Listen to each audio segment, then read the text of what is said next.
Welcome to the Creator Era podcast. I'm so excited to have you here again, and I am deeply grateful to share this space with you, to express and to connect. I truly hope that you will join our community coming called The Circle as we move forward together, because it is really, truly such a pleasure to speak into powerful, enlightening, welcome, inviting, and loving conversations that open our potential as humanity.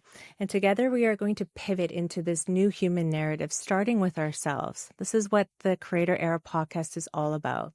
And it is so important that we understand who we are in this life, that this life is not random, that it is sacred, and that this life is literally an altar for evolution. We are not here just to survive or check boxes in existence. We are not here just to run the endless tasks of survival. In the last episode, we spoke of the call to rise, what this means when we feel we are in the valley of life plagued with the shadow, and we are being called to force to rise, because in the darkest moments, the light will shine the brightest. We are here to evolve. We are here to expand, and there comes a moment in life when the old script will no longer fit what the soul came here to do. This is called evolution. And we came here with a purpose, and that purpose is to uncover the genius that is already encoded within us, to live not in repetition, but through revelation. And yet most of us have forgotten this. Actually, most of us may not even know this, and this is the forgotten story. It is not that we have just been taught to perform, achieve, and adapt. It is that we have been cut off from the very truth that our genius is already alive, already encoded, already waiting for us to explore, unveil, unfold through redemption. It is the most ancient meaning. The word genius did not describe a brilliant mind or prodigy. In Rome, genius actually meant the guiding spirit that belongs to each of us from birth, a divine presence woven into our soul, carrying our destiny, our creativity, and our life force. The genius was our companion spirit, the daemon whispering us towards our purpose. To live from our genius is to live in communion with that spirit. It is to honor the encoded wisdom that we arrived with and to express it as our gift into this world. The Greeks also spoke of this daemon, this inner presence, as a voice of inspiration, the channel of the divine intelligence.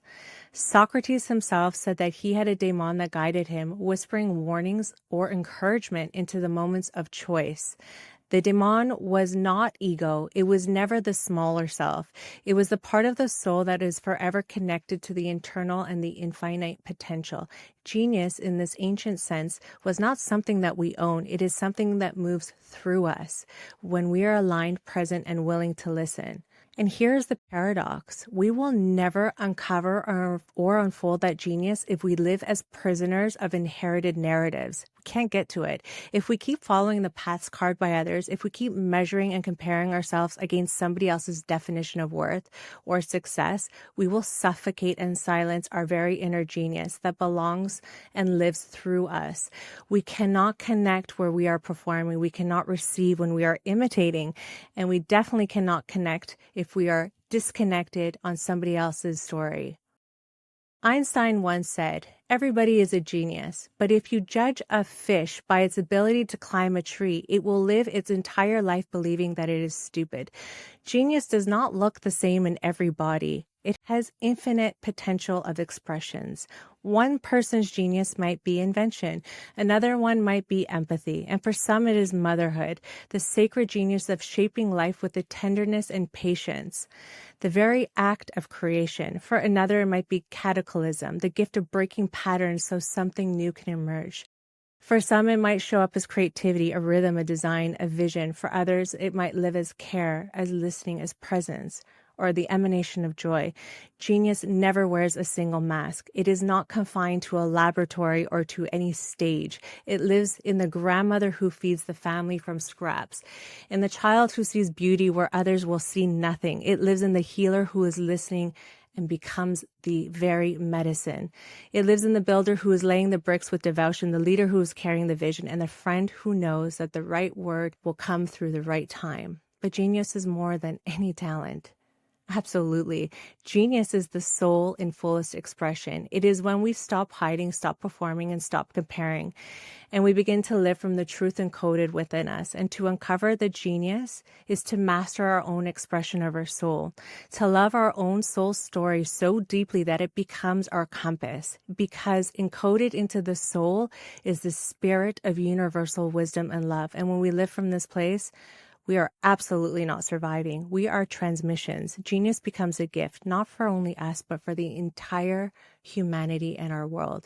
And sometimes life will take us there. It will strip us down of every single thing we thought to ever be true, every external definition that we have clung onto. It will break us down into the rawest, most real aspect of who we are until we can finally see that we need nothing at all. Everything we seek lives inside of us. The love, the home, the wisdom, the beauty.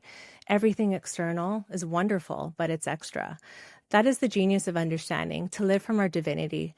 The divinity is the genius, and it lives through everything we do and everything we touch when we are in coherence and alignment. It is felt as transmission. And when life breaks us open, it is not punishment, it is the invitation and the initiation that we just spoke about. It is a call in this timeline, in this very moment, to activate your genius.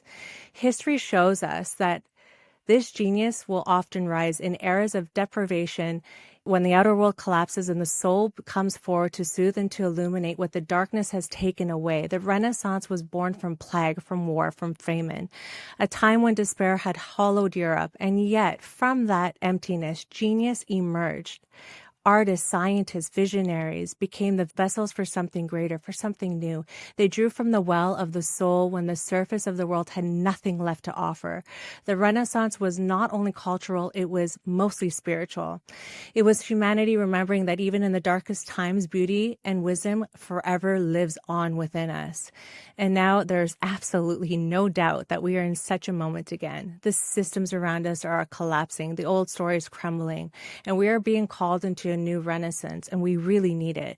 Not one written in the marble or paint alone, but in the very way we live, love, and create. Each of us is being invited into our own renaissance, to activate our genius and to connect with the divine within, to allow divine governance to speak through us, because this is where true genius lives. It is never found in the ego. The ego imitates, the genius originates, the ego clings, the genius flows, the ego fears, the genius trusts. When we live from this place, something changes. We become undeniably beautiful, because beauty is not surface, it is soul revealed. And whatever we do, no matter how ordinary it may be, begins to shine with mastery. Washing dishes, leading a company, writing poetry, raising children, painting a canvas. When it is done from the soul's genius, each becomes a direct transmission of love into the world. Tesla, Mozart, Da Vinci, they were not just brilliant minds, they were expressions of their soul's genius, wide open to receive and to share. Tesla trusted his visions. Mozart let music flow through him whole and divine. Da Vinci paid attention to life so deeply that nature's codes became his teachers. They did not force genius, they surrendered to it. Very different. And the same potential lives within us. We do not need to chase it. We only need to stop resisting it. Stop living it in the inherited system. Stop measuring ourselves against everybody else, and stop numbing this voice inside. Our genius is there, and our presence is always the doorway. This is the restoration of the forgotten story, to remember that we are genius, not because we have accomplished, but because we have embodiment, to master our own expression of the soul, to love our own soul story, and to allow us to transmit wisdom and beauty and power into the world from that loving place. When we live from here, we extend creative impulse. We give our unique note to the great symphony of being. We're not fragments, but fullness, and we are definitely not imitators, and we become originators. And we no longer live as the prisoner, but as the creator. And this is our invitation, and this is our resonance towards our renaissance. This is our creator era. I have a little invocation. So let us remember, let us breathe, let us return to the truth that the genius is not outside of us, but alive within us, that we carry a guiding spirit, a divine presence that whispers our destiny in every single moment, so long as we choose to listen. May we no longer live as prisoners of comparison, but as creators of communion. May we surrender the ego's grip and open to the genius that flows as universal love through the space of the heart. And may everything we touch, our words, our hands, and our presence become a living transmission of that love into the world. Let us remember that we are the Renaissance, the creators, and this is our time and this is our era to do so. Thank you again for joining me on another deeper dive into exploring the gateways into our creator essence. I look forward to the next moment we get to unite.